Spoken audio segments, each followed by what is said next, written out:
ಸುಮ್ಮನೆ ಬಿಡೋದಿಲ್ಲ ಅಂತ ಪ್ರಧಾನಿ ನರೇಂದ್ರ ಮೋದಿ ಶಪಥ ಮಾಡಿದ್ದಾರೆ. ಪ್ರಧಾನಿ ನರೇಂದ್ರ ಮೋದಿ ಅವರು ಏನು ಪ್ರವಾಸಿಗರ ಮೇಲಿನ ದಾಳಿಯನ್ನು ಖಂಡನೆ ಮಾಡಿದ್ದಾರೆ. ಅಂದರೆ ಕೃತ್ಯದಲ್ಲಿ ತೊಡಗಿರುವ ಉಗ್ರರನ್ನ ಎಂದಿಗೂ ಕೂಡ ಬಿಡೋದಿಲ್ಲ ಅಂತ ಗುಡುಗಿದ್ದಾರೆ. ಜೊತೆಗೆ ಅಮಿತ್ ಶಾ ಅವರು ಕೂಡ ಈಗ ಜಮ್ಮು ಕಾಶ್ಮೀರಕ್ಕೆ ತೆರಳಿದ್ದಾರೆ. ವಿದೇಶಗಳಿಂದಲೂ ಕೂಡ ಈ ಒಂದು ಉಗ್ರ ಸಂಘಟನೆಯ ಉಗ್ರದಾಟಕ್ಕೆ ಖಂಡನೆ ವ್ಯಕ್ತವಾಗ್ತಾ ಇದೆ. ಉಗ್ರ ದಾಳಿಗೆ ಟ್ರಂಪ್, ಪುಟಿನ್, ಸೌದಿ ಕುಮಾರ ಕಿಡಿಕಾರಿದ್ದಾರೆ.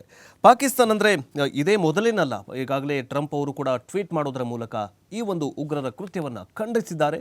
ಪುಟಿನ್ ಅವರು ಕೂಡ ಖಂಡಿಸಿದ್ದಾರೆ.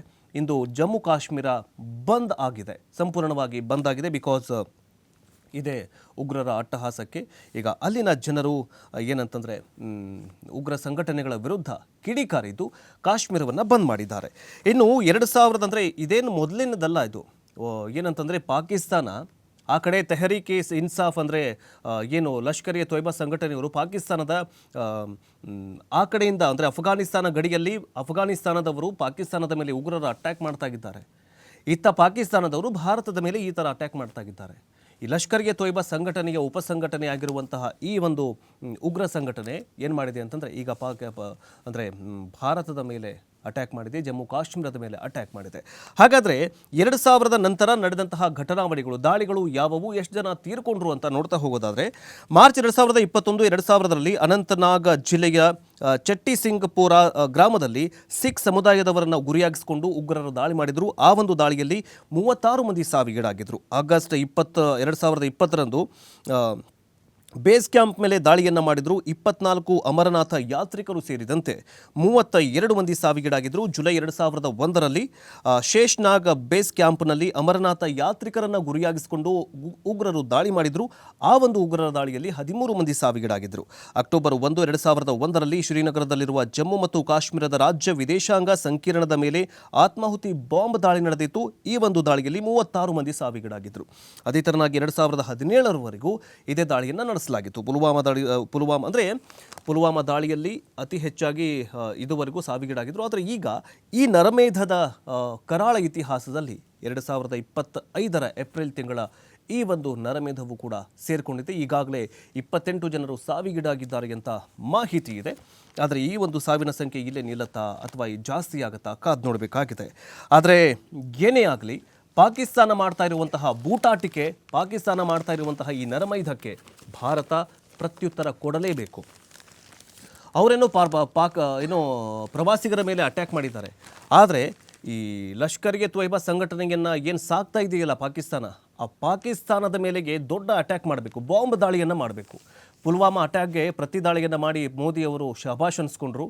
ಈಗ ಪ್ರವಾಸಿಗರನ್ನು ಅಂದರೆ ಜನಸಾಮಾನ್ಯರನ್ನು ಕೊಂದು ಬಿಸಾಕಿದಾರಲ್ಲ ಆ ಉಗ್ರ ಸಂಘಟನೆಯವರು, ಅವರ ಮೇಲೂ ಕೂಡ ಏನಂತಂದರೆ ಅಟ್ಯಾಕ್ ಆಗಬೇಕು ಅಂತ ಇಡೀ ದೇಶದ ಜನ ಈಗ ಕಾಯ್ತಾ ಇದ್ದಾರೆ. ಅಂದರೆ ಈಗ ಏನು ಪಹಲ್ಗಾಮ್ ದಾಳಿ ಹೊಣೆಯನ್ನು ಹೊತ್ತುಕೊಂಡಿರುವಂತಹ TRF ಇದರ ಹಿಂದೆ ಲಷ್ಕರ್ ಎ ತೊಯ್ಬಾ ಸಂಘಟನೆಯ ಕೈವಾಡ ಇದೆ ಅಂತ ಹೇಳಲಾಗಿದೆ.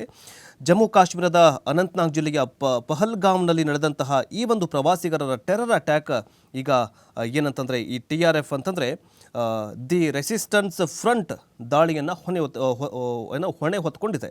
ಲಷ್ಕರ್ ಎ ತೊಯ್ಬಾ ಸಂಘಟನೆಯ ಅಂಗಸಂಸ್ಥೆಯಿಂದ ಕರೆಯಲ್ಪಡುವಂತಹ TRF ಅಥವಾ ದಿ ರೆಸಿಸ್ಟೆನ್ಸ್ ಫ್ರಂಟ್ ಜಮ್ಮು ಕಾಶ್ಮೀರದಲ್ಲಿ ಆರ್ಟಿಕಲ್ 370 ರದ್ದು ಬಳಿಕ ಈ ಒಂದು ಸಂಘಟನೆ ಅಸ್ತಿತ್ವಕ್ಕೆ ಬಂತು ಅಂತ ಹೇಳಲಾಗಿದೆ. ಭಯೋತ್ಪಾದಕ ಸಂಘಟನೆ ಯಾವುದು ಏನು ಅಂತ ನೋಡ್ತಾ ಹೋಗೋದಾದರೆ TRF ಅನ್ನೋದು 2023 ಸೆಪ್ಟೆಂಬರ್ನಲ್ಲಿ ಜಂಟಿ ಸೇನಾ ಪೊಲೀಸ್ ತಂಡದ ಮೇಲೆ ಇದೇ ಲಷ್ಕರ್ ಎ ತೊಯ್ಬಾ ಸಂಘಟನೆಯ ಲಷ್ಕರ್ನ ರೆಸಿಸ್ಟೆನ್ಸ್ ಫೋರ್ಸ್ ದಾಳಿ ಮಾಡಿತ್ತು.